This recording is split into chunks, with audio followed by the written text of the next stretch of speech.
بسم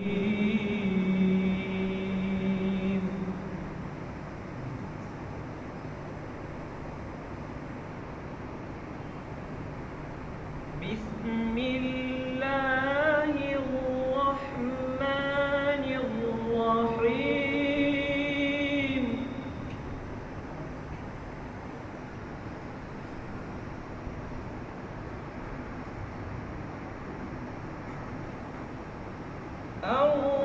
الرحمن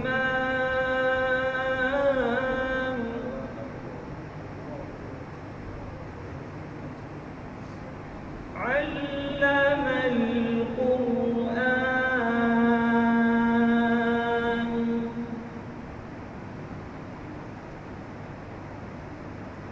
خلق الإنسان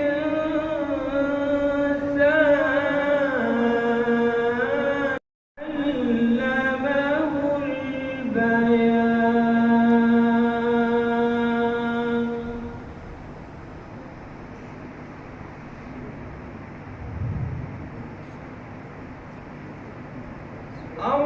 الرحمن علم القرآن خلق الإنسان علمه البيان.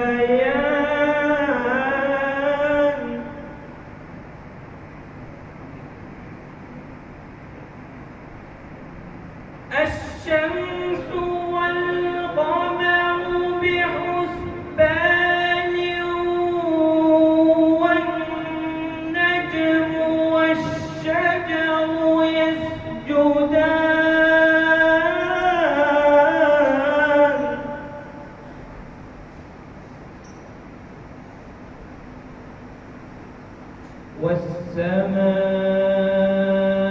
والسماء رفعها ووضع الميزان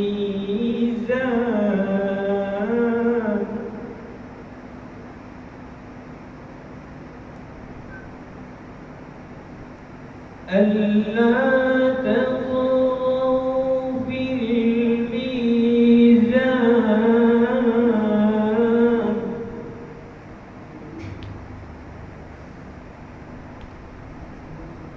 وأقيموا الوزن بالقسط ولا تخسروا الميزان.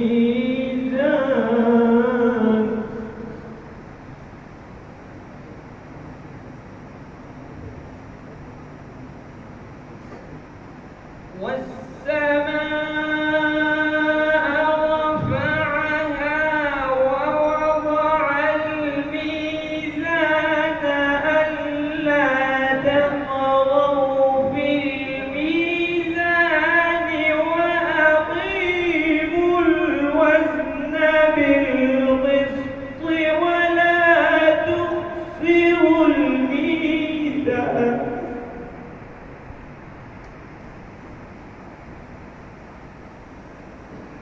والأرض وضعها للأنام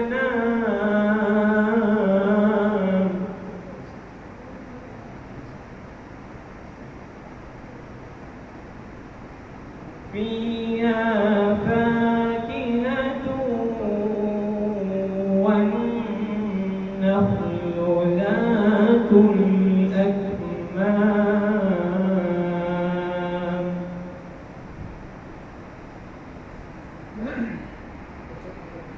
والحب ذو العصف والريحان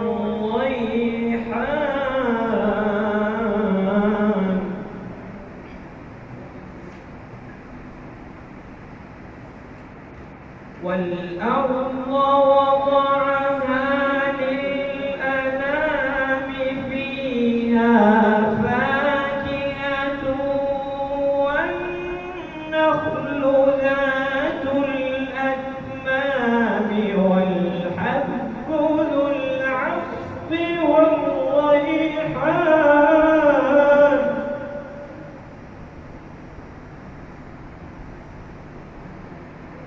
والحب ذو العصف والريحان الصيحان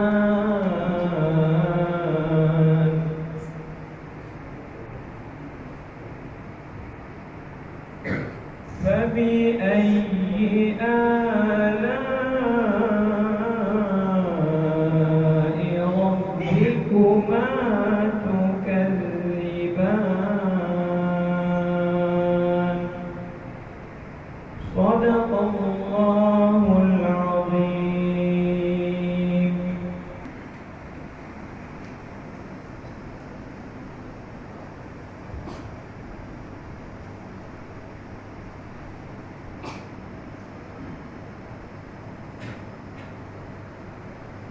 أعوذ بالله من الشيطان الرجيم. بسم الله الرحمن الرحيم. إن الحمد لله نحمده ونستعينه ونستغفره ونؤمن به ونتوكل عليه ونعوذ بالله من شرور أنفسنا ومن سيئات أعمالنا. من يهده الله فلا مضل له ومن يضلل فلا هادي له.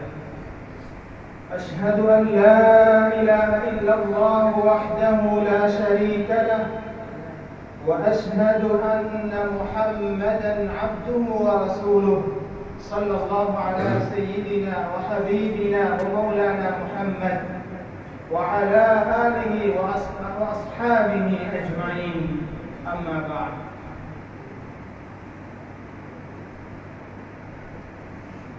இந்த கண்ணியமிக்க முபாரக்கான மஜ்லிஸை சிறப்பிக்கும் மூலமாக எமது அழைப்பை ஏற்று இங்கு வருகை தந்திருக்கக்கூடிய கௌரவ அதிதி அவர்களே, மேலும் சிரேஷ்ட உலமாக்களே, இங்கு வந்துள்ள வருகை தரவுள்ள ஏனைய முக்கிய பிரதம அதிதிகளே, உலமாக்களே, மதரசாக்களின் முதிர்மார்களே, மேலும் பாடசாலைகளின் அதிபர்களே, பெற்றோர்களே, எமது அன்பான மாணவர்களே, இன்றைய எமது சலாமியாவின் முதலாவது பட்டமளிப்பு விழாவில் நான் உங்களை சந்திப்பதை இன்று பெருமகிழ்ச்சி அடைகிறேன். அஸ்ஸலாமு அலைக்கும் வரஹ்மத்துல்லாஹி வபரகாத்துஹு. அல்லாஹ்வின் பேரருளால் எமது சலாஹியா கலாசாலை அதனுடைய பயண பாதையில் பிரதானமான ஒரு அந்தஸ்தை அல்லது பிரதானமான ஒரு நிலையத்தை அதை அடைந்திருக்கிறது என்றுதான் சொல்லலாம். மாஷா அல்லாஹ், எமது சலாஹியா பல நோக்கங்களுடனும் பல திட்டங்களுடனும் இந்த கலாசாலை ஆரம்பிக்கப்பட்டது. இந்த கலாசாலை 2006ஆம் ஆண்டு, அதாவது வெறுமனே சிறு வயது கொண்ட மாணவர்களை வைத்து ஆரம்பிக்கப்பட்டது. சலாஹியாவை பற்றி யாருக்கும் ஊர் மக்களுக்கு தெரிந்திருக்கும். சலாஹியாவை பற்றி சுருக்கமாக சொல்லுவதாக இருந்தால், இங்கு அவர்கள் மாணவர்களை நாம் உள்வாங்கும் பொழுது அவர்கள் பாடசாலை மாணவர்கள், பாலர் பாடசாலையில் படிக்கக்கூடிய மாணவர்கள் தான் இங்கு உள்வாங்கப்படுகிறார்கள். இதனுடைய முடிவு மாஷா அல்லாஹ் ஒரு ஆலிமாக, ஒரு ஹாஃபிதாக அந்த மாணவன் பட்டம் பெற்று வெளியேறுகிறார். இதுதான் சலாஹியாவை பற்றி சுருக்கமாக சொல்வதாக இருந்தார்.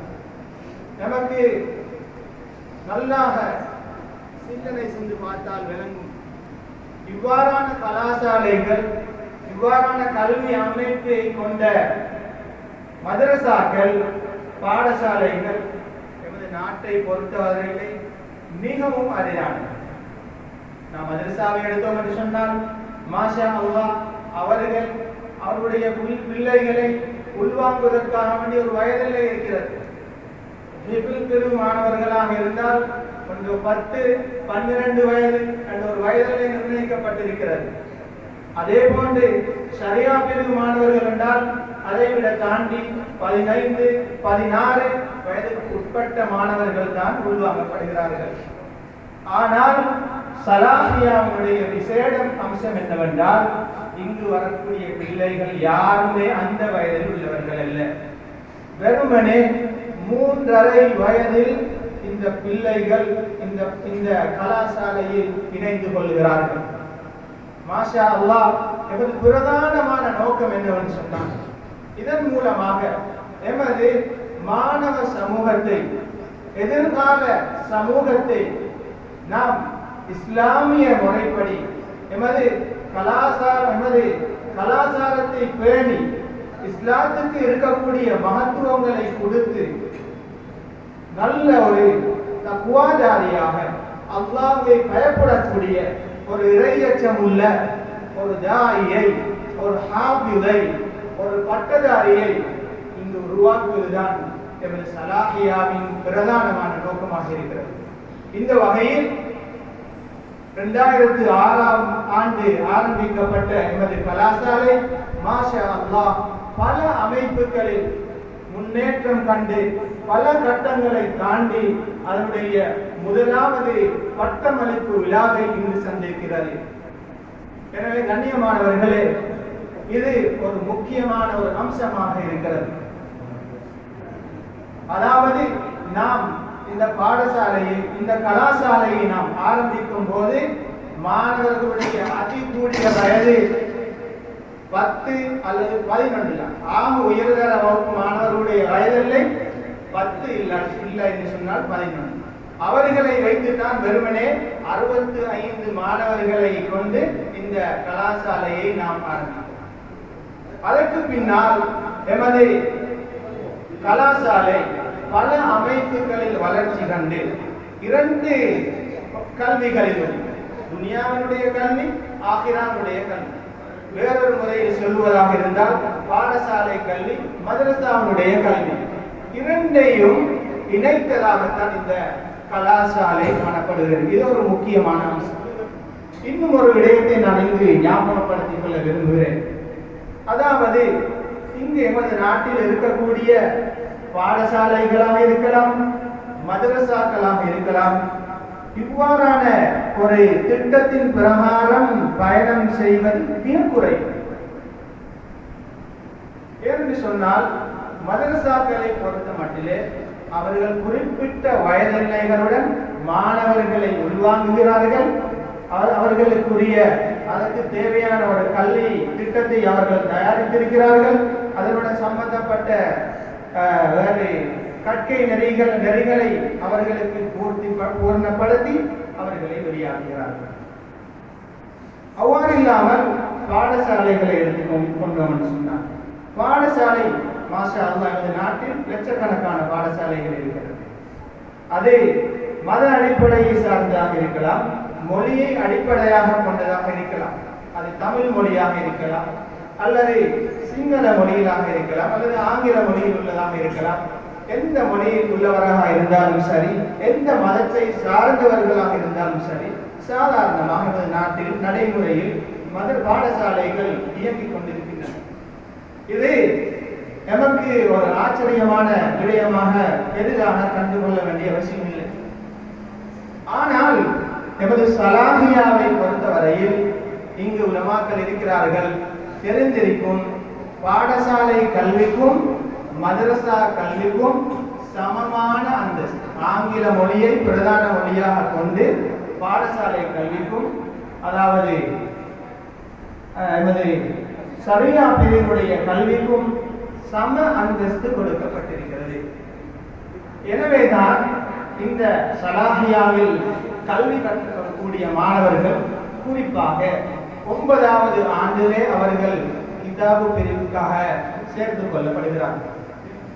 அந்த கிதாபு பிரிவில் இருக்கக்கூடிய மாணவர்கள் அவர்கள் அவ்வாறே 10, 11வது ஆண்டு வரை பரிபூர்ணமாக சரிசமமாக, அதாவது ஷரியானுடைய பாடத்திட்டங்களையும் அவர்கள் பாடசாலை பாடத்திட்டங்களையும் அவர்கள் துயர்ந்து அவர்கள் ஓஎல் பரீட்சைக்காக வேண்டி அவர்கள் சந்திக்கிறார்கள். ஓஎல் பரீட்சையை அவர்கள் சம்பவம் கொடுக்கிறார்கள். எனவே இந்த 3 வருடங்களும் என்னை பொறுத்தவரையிலே ஒரு சவால் மிக்க ஒரு காலமாகத்தான் எதிர்பார்க்கிறது. ஏன் 2 கல்விகளுக்கும் 2 விதமான பகுதிகளுக்கும் சமமான அந்தஸ்து இங்கு கொடுக்கப்பட்டுள்ளது. எனவே சில நடைமுறை சிக்கல்களும் இருக்கிறது. இதனை அறிமுகப்படுத்தக்கூடிய, இதனை சாத்தியப்படுத்தக்கூடிய சந்தர்ப்பத்தில் சில நடைமுறை சிக்கல்களும் இருக்கிறது என்பது நாட்டை பொறுத்தவரையிலே இது ஒரு புதிதான அம்சத்தை போன்று தென்படுகிறது. எனவே கண்ணியமானவர்களே, இவ்வாறான ஒரு கலாசாலையை வெற்றிகரமாக நாம் முன்னோக்கி எடுத்து செல்வதாக இருந்தால் கட்டாயம் நாம் இந்த 2 இடங்களில் செய்யக்கூடிய முயற்சியை விட கூடுதலாக உழைக்க வேண்டும். அதுதான் நான் இங்கு வழங்கிக் கொண்டிருக்கிறேன். சாதாரணமாக பாடசாலை என்று சொல்லி அந்த மட்டத்தில் மாத்திரம் அவர்கள் கல்வி நடவடிக்கைகளை மேற்கொண்டார்கள் என்று சொன்னால் இந்த இடத்தை சாத்தியப்படுத்த முடியாது. அதே போன்று மதரசா முறைப்படி அந்த நடவடிக்கைகளை மாத்திரம் நடைமுறைப்படுத்தினார்கள் என்று சொன்னால் அதையும் இங்கு 2ஐயும் இணைத்து சாத்தியப்படுத்துவது சிக்கலாக இருக்கிறது. ஒன்றோ ஒரு துறையில் அவர் பலவீனப்படுவார். எனவேதான் கண்ணியமானவர்களே, இந்த இவ்வாறான கல்வி முறைகளை மேற்கொள்ளக்கூடிய இடங்களை வழிநடத்துவதாக இருந்தால் சரியான ஒரு திட்டம், சரியான ஒரு மேனேஜ்மெண்ட், சரியான ஒரு நிர்வாகம் கட்டாயம். நிர்வாகத்தினுடைய நல்ல ஒரு திட்டமிடல் இல்லாமல் இது போன்ற கலாசாலைகளை வெற்றிகரமாக முன்னோக்கி செல்வது மிக மிக கடினமானது. எனவே கண்ணியமானவர்களே, சலாஹியா இந்த 2 கட்டங்களையும் தாண்டி தனது வெற்றி பாதையை, அவருடைய இலக்கை இன்று அடைந்திருக்கிறது என்று நான் சொல்ல வேண்டும். ஏனென்று சொன்னால் இங்கு வரக்கூடிய மாணவர்கள் பெரும்பாலும் அனைவரும் குர்ஆனை சரளமாக பார்த்து தஜ்வீத் முறைப்படி ஓத கற்றுக்கொள்கிறார்கள். அதே போன்று அவர் 5ஆம் வகுப்பை அல்லது 6ஆம் வகுப்பை அடையும் பொழுது அவர் ஹிஃப்லை ஆரம்பிக்கிறார். அதே போன்று 9வது வகுப்புக்கு அவர் வரும் பொழுது அவர் அவருடைய ஷரியா துறையினுடைய கற்கை நெறி ஆரம்பிக்கிறார். அவர் 10, 11, 12 A லெவல் செய்ததற்கு பின்னால், A லெவல் பரீட்சைக்கு முகம் கொடுத்ததற்கு பின்னால் 1 வருடம் அல்லது 2 வருடங்களுக்கு பின்னால் அவர் ஒரு ஆலிமாக, ஒரு ஹாஃபிலாக பட்டம் பெற்று வெளியேறக்கூடிய முறைதான் இந்த சலாஹியாவிலே பின்பற்றப்படுகிறது. எனவே கண்ணியமானவர்களே, எனவேதான் எமது இந்த கலாசாலை இன்று அவருடைய 1வது பட்டமளிப்பு விழாவை முன்னிட்டு இன்று அதனுடைய கொண்டாட்டத்தை இன்று அனுபவித்துக் கொண்டு அதை நோம்படுத்திக் கொண்டிருக்கிறது, சந்தித்துக் கொண்டிருக்கிறது என்று சொல்லலாம். இந்த வகையில் எமது இந்த கலாசாலையை வெற்றிகரமாக நடத்தி கொண்டு செல்வதற்கும், அதாவது வெற்றி பாதைக்கு எடுத்து செல்வதற்காக வேண்டி நான் முக்கியமாக ஒரு விடயத்தை, முக்கிய பங்களிப்பு செய்த ஒரு விடயத்தை நான் இங்கே சொல்லித்தான் ஆக வேண்டும். அதாவது இந்த கலாசாலையினுடைய உரிமையாளர், இஸ்தாபகர், தலைவர் எம்மைக்கும் மறைந்த அல்ஹாஜ் முக்ரிம் அவர்களுடைய அயராத உழைப்பு, முயற்சி, உஸ்தாத்மார்களுக்கு கொடுத்த விடாத, அதாவது உற்சாகம் என்னை கூட சில சந்தர்ப்பங்களில் சடைவடையும் பொழுது பின்னால் வந்து தட்டி எழுப்புவார்கள். ஹஜ்ரத், எங்களுக்கு ஒரு புள்ளியாக இருந்தாலும் சரி, நல்ல முறையில இங்க இருந்து வெளியாகுங்கண்டா அது போதும் என்று அவர் ஆசிரியர் சொல்வார். அதே மாதிரி சகோதரர்களே, எல்லா துறைகளிலும் சலாஹியாருடைய வளர்ச்சிக்கு அவர் பின்னால் நின்று அவர் நமக்கு அனைத்து துறைகளுக்கும் அவர் உதவி செய்திருக்கிறார். அவர் நமக்கு பெரும் ஒத்தாசையாக இருந்திருக்கிறார். என்றுதான் சொல்ல வேண்டி இருக்கிறது. இதன் அடிப்படையில் எமது கலாசாலையினுடைய முழு பொறுப்பும் அவருடைய தலைமையின் கீழ் தான் இயங்கிக் கொண்டிருந்தது. துரதிர்ஷ்டவசமாக அல்லாஹ் தஆலா அவரை இந்த உலகிலிருந்து வாங்கிவிட்டார். எனவே இந்த சமூகம் இந்த புனிதமான மஜ்லிஸில் அந்த மிகப்பெரிய அந்த மகானுக்காக துஆ செய்வது எமது அனைவருக்கும் கடமை என்று நான் நினைக்கிறேன். எனவே கண்ணியமான சகோதரர்களே, நான் இன்னும் சில வார்த்தைகளை கூறிக்கொண்டு எனது உரையை முடிக்க நான் தயாராக இருக்கிறேன். அதாவது ஹாஜ் முக்ரிம் அவர்களை பற்றி சொல்லுவதாக இருந்தால், உண்மையிலே அல்லாஹ் முதலாவது அவர் எமக்கு இவ்வாறு வழிகாட்டவில்லை என்று சொன்னால் நிச்சயமாக நமக்கு இந்த இலக்கை அடைய முடியாமல் தான் இருந்தது. அந்த அளவுக்கு எமக்கு உறுதுணையாக இருந்தார்கள். பல சந்தர்ப்பங்களில் அவருக்கு எத்தனையோ வேலை தளங்கள் இருக்கிறது, எவ்வளவு இடத்தில் வேலை பழுக்கள் இருக்கிறது. அவருடைய வஃபாத்துக்கு முற்பட்ட 3, 4, 5 வருடங்கள் பெரும்பான்மை இந்த சலாரியாக்குள் தான் அவர் கூடுதலான நேரம் கொடுத்து கழித்திருக்கிறார். ஏனென்று சொன்னால் இவ்வாறான இடங்களை வெற்றி அடைய செய்வது சற்று கடினம் என்பதை அவர் புரிந்திருந்தார். ஊர் மக்களுடைய நிலைப்பாட்டை அவர் புரிந்திருந்தார். அதனால் தான் நமக்கு பின்னால் இருந்து சகல சந்தர்ப்பங்களிலும் எல்லா விடயங்களிலும் அவர் எந்த நோய் இருந்தாலும் பெரும்பான்மையாக அவருக்கு ஏதாவது ஒரு அவசரத்துக்காக என்னை பொறுத்தவரையில் ஒரு கோல் எடுத்து சொன்னால் அவசரமாக என்ன செய்வாரு, எந்த நிலைமையில இருந்தாலும் அவர் பதிலளிக்கக்கூடியவராக இருந்தார். அதுவே மிகப்பெரிய ஒரு பாக்கியமாக தான் நான் நினைக்கிறேன். என்றால் அவ்வளவு வேலை பணிகளுக்கு மத்தியில் அவர் இந்த கலாசாலை முன்னேற வேண்டும், நல்ல ஒரு அந்தஸ்துக்கு வர வேண்டும், இந்த கலாசாலை மூலமாக கல்வி கற்கக்கூடிய மாணவர்கள் மூலமாக இந்த ஊருக்கும் நாட்டுக்கும் முழு உலகத்துக்கும் மனித சமுதாயத்துக்கும் உதவி கிடைக்க வேண்டும், பெரிய ஒரு நல்ல ஒரு ரஹ்மத்தாக ஒரு நல்ல ஒரு சிரேஷ்ட ஒரு மனிதராக வெளியாக வேண்டும் என்ற பூர நோக்குடன் அந்த ஒரு மறைந்த தலைவர் அவர்கள் செயல்பட்டதால் தான், எம்மை வழிகாட்டியதால் தான் மாஷா அல்லாஹ் அல்லாஹ் முதல் நாம் இந்த நிலைமையை இந்த நாளிலே நாம் பெற்றிருக்கிறோம். உண்மையிலே நாம் அனைவரை விட சந்தோஷப்பட மகிழ்ச்சி அடைய மிக தகுதியானவர் அந்த மனிதர் தான். எனவே கண்ணியமானவர்களே, இவ்வாறான ஒரு பெரும் முயற்சிக்கு பின்னால் எமது சலாஹியா முன்னோக்கி செல்லிக் கொண்டிருக்கிறது. அவருடைய முக்கியமான இலக்கை அடைந்திருக்கிறது. மாஷா அல்லாஹ். இதற்கு பின்னால் சலாஹியா தொடர்ந்தும் முன்னோக்கி சென்று கொண்டே இருக்கும். அதனுடைய பாதையை பூர்த்தி செய்து விட்டது. இன்ஷா அல்லாஹ் இதற்கு பின்னால் வருடாந்தம் ஆலிம்களை ஹாஃபில்களை உருவாக்கலாம். சுருக்கமாக இன்னும் ஒரு குறிப்பை சொல்லி நான் முடித்துக் கொள்கிறேன்.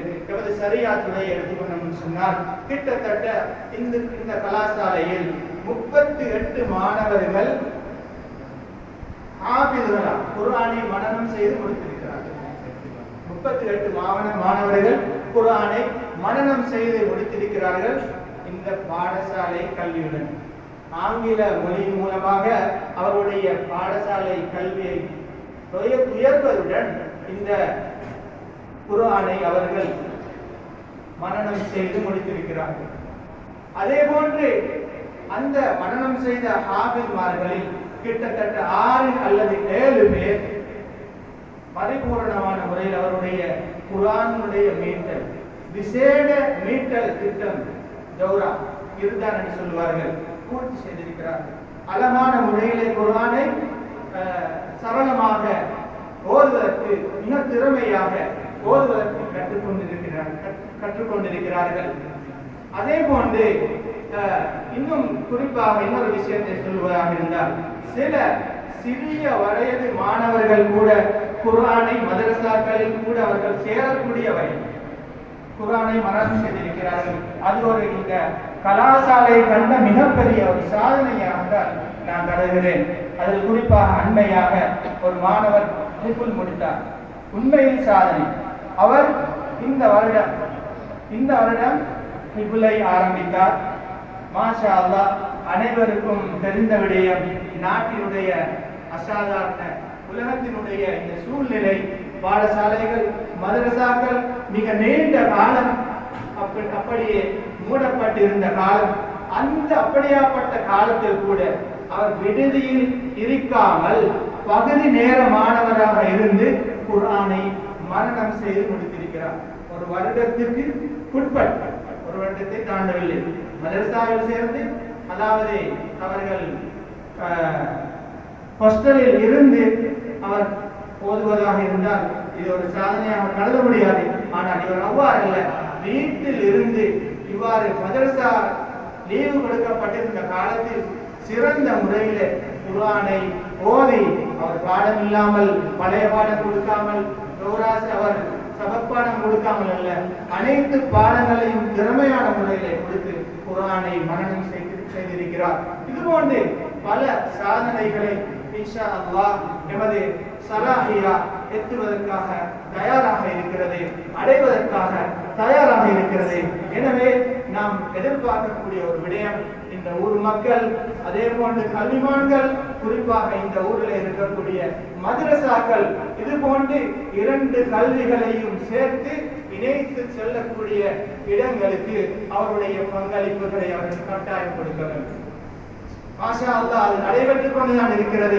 தேவையான அவருடைய ஆலோசனைகளை மதரசாக்கள் இருந்து தந்து கொண்டிருக்கிறார்கள்.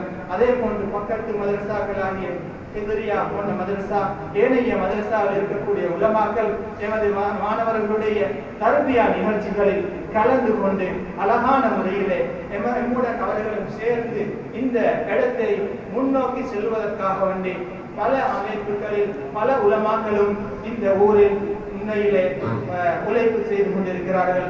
அதனையும் நாம் இங்கு ஞாபகப்படுத்த கடமைப்பட்டுள்ளோம். எனவே கண்ணியமானவர்களே, இன்று அதனால் தான் சலாஹியாவின் மிக பிரமாண்டமாக கொண்டாடப்பட வேண்டிய ஒரு விழா எமது நாட்டின் உலகத்தின் காலநிலையை, அதாவது அசாதாரண சூழ்நிலையை கவனத்தில் கொண்டு மிக சுருக்கமாக சலாஹியாவில் பொறுத்த மட்டில் நான் நினைக்கிறேன், பொதுவான மஜ்லிஸ்களில் ஆக சிறிய மஜ்லிஸ் இதுதான்.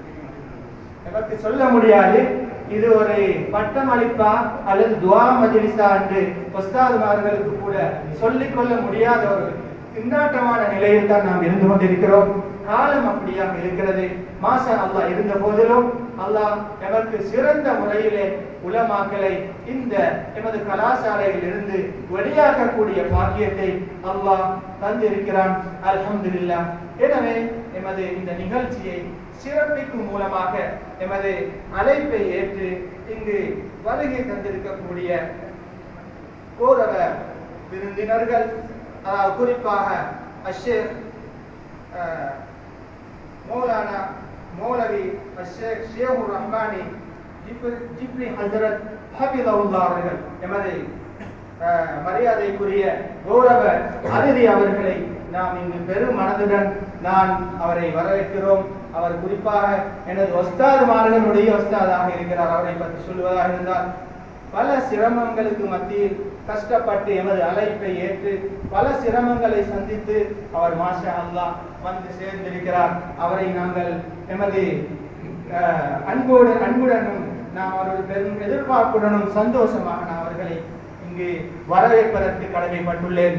அதே போன்று எமது அழைப்பை ஏற்று இங்கு வருகை தந்திருக்கக்கூடிய கௌரவ அதிதியாகிய எமது சங்கைக்குரிய மரியாதைக்குரிய அஷேக் முர்ஷித் முலஃபர் உமைதி அவர்கள் இங்கு பல சிரமங்களுக்கு மத்தியில் நாம் அழைப்பு கொடுத்த சந்தர்ப்பத்தில் எந்த ஒரு தடங்களும் இல்லாமல் அவருடைய வருகையை அவர் உறுதிப்படுத்தினார் என்று நான் சொல்ல வேண்டும், என்னை பொறுத்த மட்டிலே. ஆனால் அவரையும் நாம் இங்கு கண்ணியமாகவும் மிக கௌரவமாகவும் மரியாதையாகவும் நான் இங்கு வரவேற்கிறேன். அதே போன்று எமது இந்த விழாவை சிறப்பிக்கும் மூலமாக சிறப்பு பேச்சாளராக இங்கு வருகை தந்திருக்கக்கூடிய பாரி மதரசாவினுடைய அதிபர் அல்ஹாஃபிஸ் அஷேக் அப்துல் ரஹ்மான் மதாஹிரி அவர்களையும் நாம் இங்கு வருக வருக என்று வரவேற்பதுடன் மேலும் எமது இந்த மஜ்லிஸை இன்னும் அழகூட்டும் மூலமாக சிறப்பிக்கும் மூலமாக சிறப்பு விருந்தினர்களாக இங்கு வருகை தந்திருக்கக்கூடிய வருகை தர இருக்கக்கூடிய முக்கியமான உலமாக்கள், அதாவது மௌலானா மௌலவி சுல்தான் முஹியத்தீன் பஹ்ஜி ஹஜ்ரத் அவர்கள், அதே போன்று அஷேக் லிலா மக்தூமி ஹஜ்ரத் அவர்கள், அதே போன்று அஷேக் அப்துல் ஹக்கீம் பாரி ஹஜ்ரத் அவர்கள், அதே போன்று ஃபத்ஹுர் ரஹ்மான் பஹ்ஜி ஹஜ்ரத் அவர்கள், அதே போன்று எமது அழைப்பை ஏற்று வந்திருக்கக்கூடிய எமது ஊரின் மிக முக்கியமான உலமாக்களில் ஒருவராகிய அஷேக் அல் ஆலிம் MAM இக்பால் பாரி ஹஜ்ரத் அவர்கள், அதே போன்று எமது காலி இப்னு அப்பாஸ் கலாசாலையின் அதிபர் அஷேக் மௌலானா மௌலவி தீனுல் ஹசன் பஹ்ஜி ஹஜ்ரத் அவர்கள், அதே போன்று இங்கு வருகை தர இருக்கக்கூடிய எமது சிதுரியா மதரசாவுடைய அதிபர் அஷேக் நஜ்முத்தீன் முஃப்தி அவர்கள், அதே போன்று இஸ்திஃபார் பாரி ஹஜ்ரத் அவர்கள், அதே போன்று அஷேக் அப்துல்லா ரோதி ஹஜ்ரத் அவர்கள், அதே போன்று எமது அழைப்பை ஏற்று இங்கு வருகை தந்திருக்கக்கூடிய சஃப்வான் இனாமி ஹஜ்ரத் அவர்கள், அதே போன்று இங்கு எமது ஊரின் ஜமியாவின் தலைவர் அஷேக் ஃபாயிஸ் மௌலவி ஹஜ்ரத் அவர்கள், உங்கள் அனைவரையும் நாம் இந்த இடத்திலே எமது நிர்வாகம் சார்பாகவும் எமது உஸ்தாத்மார்கள் சார்பாகவும் கலாசாலையின் ஆசிரியர் குலாம் சார்பாகவும் ஏனைய பெற்றோர்கள் சார்பாகவும் இந்த இடத்துக்கு வருக என்று வரவேற்கிறோம். அத்துடன் இங்கு எமது அழைப்பை ஏற்று இங்கு வருகை தந்திருக்கக்கூடிய உஸ்தாத்மார்கள், ஆசிரியர்கள், பெற்றோர்கள், மாணவர்கள் அனைவரையும் இங்கு இந்த முக்கியமான மஜ்லிஸுக்கு வரகத்தான மஜ்லிஸுக்கு வருக என்று வருகை நாம் அழைப்பதுடன்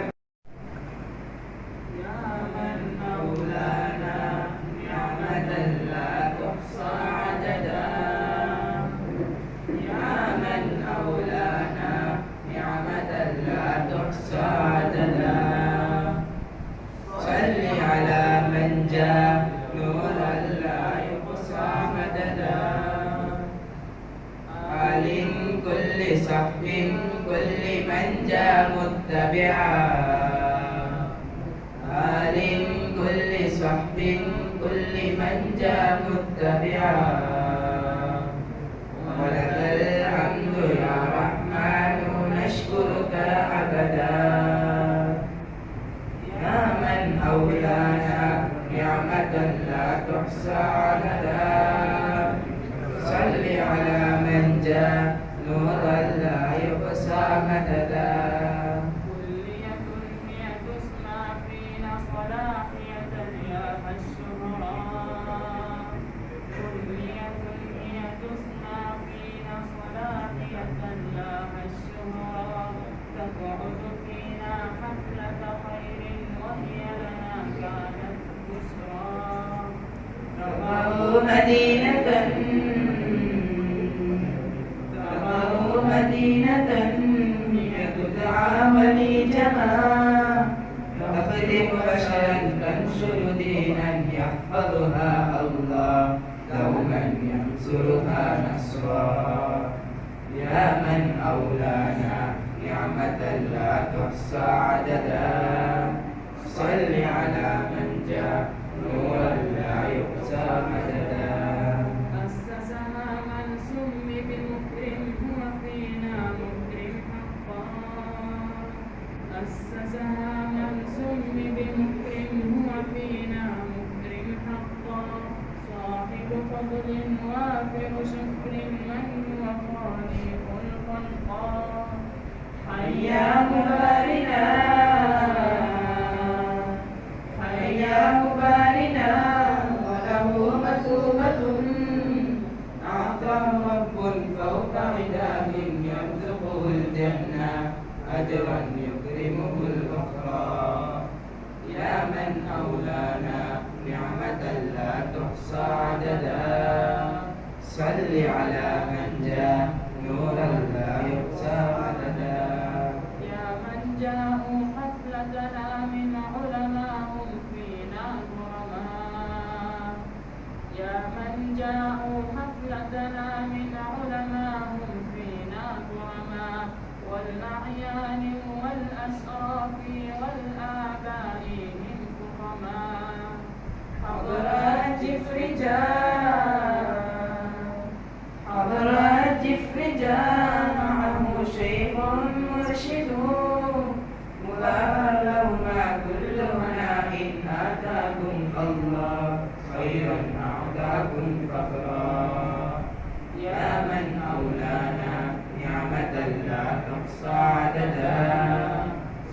على من جاء نور الله يقسى مددا. يا رب فارحم رئيس إدارة صلاحية سمي زيدا. يا رب فارحم رئيس إدارة صلاحية سمي زيدا.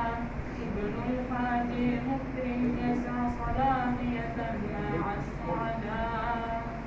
عليم ديننا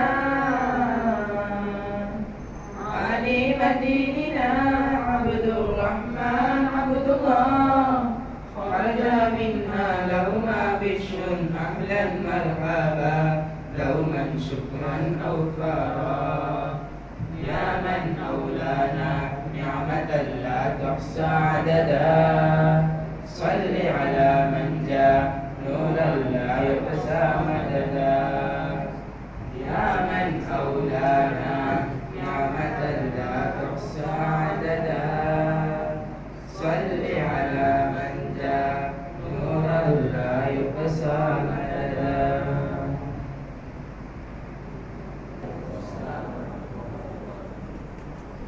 As this school principal, it's my privilege and great honor to once again welcome all of you in this first convocation of Al-Alim graduation ceremony here in Salahia.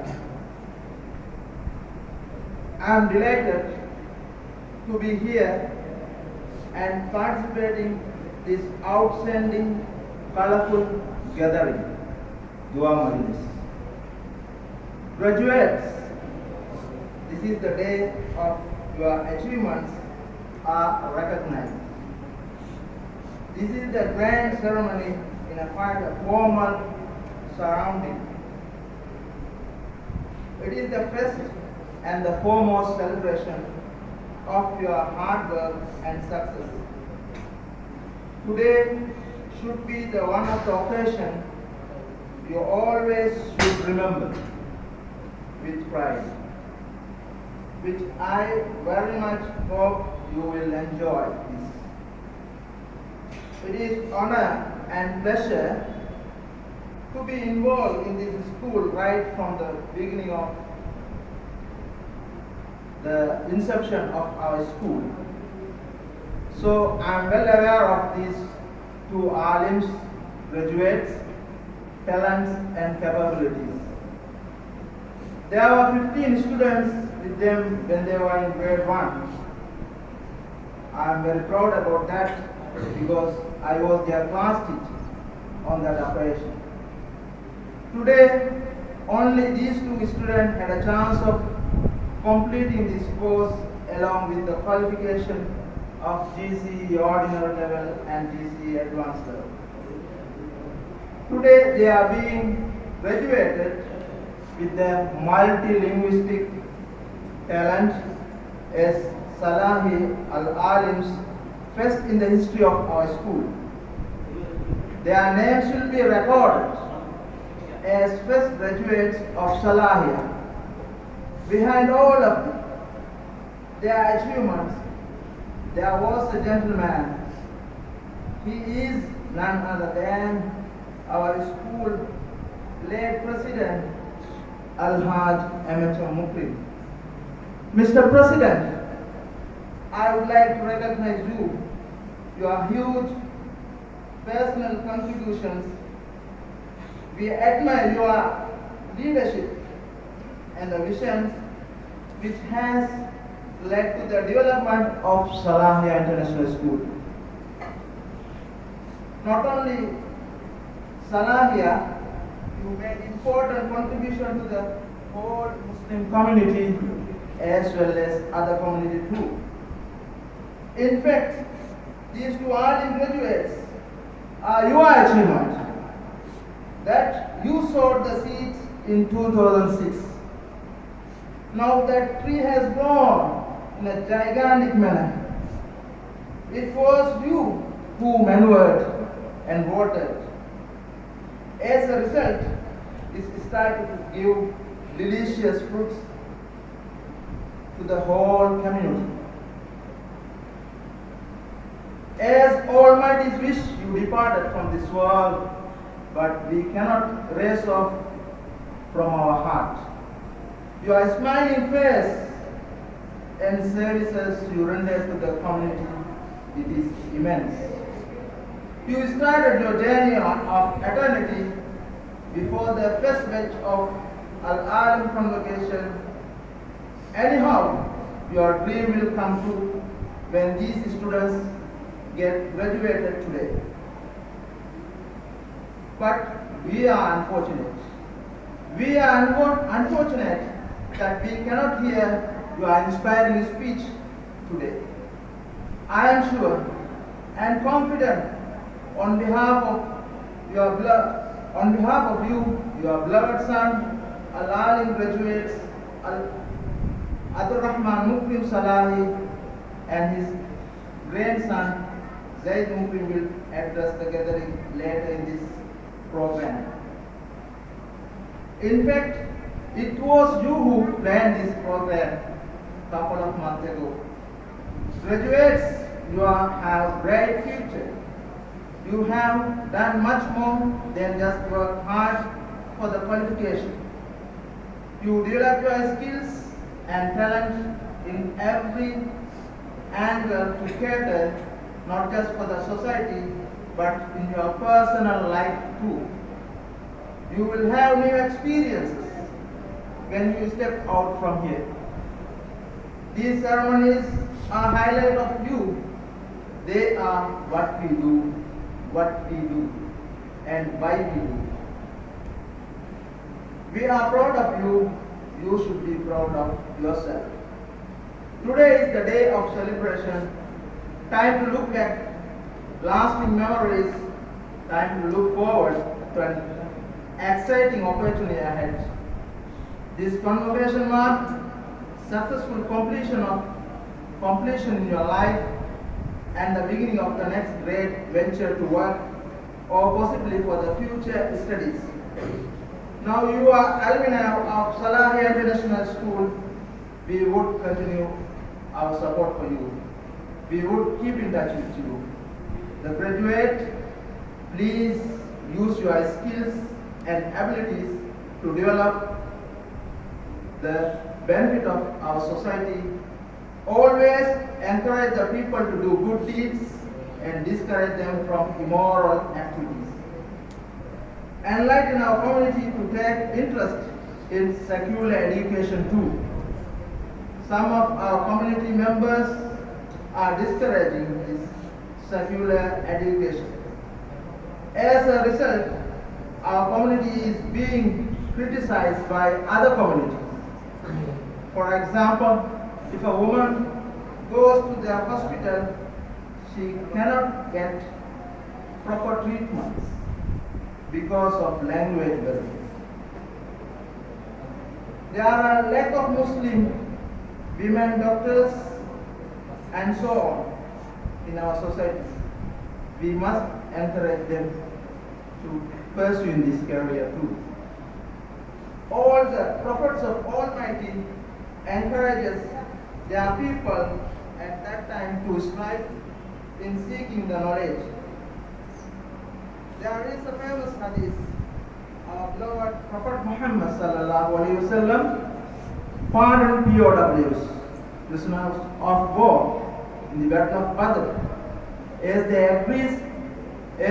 agreed to teach certain things to some of his companions. This shows importance of education. The first verses of the Holy Quran clearly indicates importance of seeking knowledge. Unfortunately, our communities neglected their duties of educating their descendants about Islamic. Islam never says no to the girl's education. How would a mother educate her children if she is uneducated? Especially period like this, pandemic, where the children are confined to their homes. May Allah show us all the importance of seeking knowledge. Finally, the graduates, whatever you do, I wish you luck and success. Most importantly, happiness in your life. We are proud of your achievements today. Hope you would follow our school motto wherever you are. That is fear of Allah and good conduct. Congratulations and Jazakallah khair for listening patiently.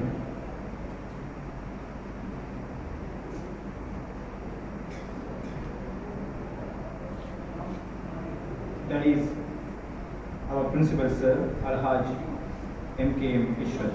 நீங்கள் கேட்டது இப்பொழுது எமது கல்லூரி அதிபரின் உரை. Next, a beautiful qasida to sing. I would like to call our college Hifz students.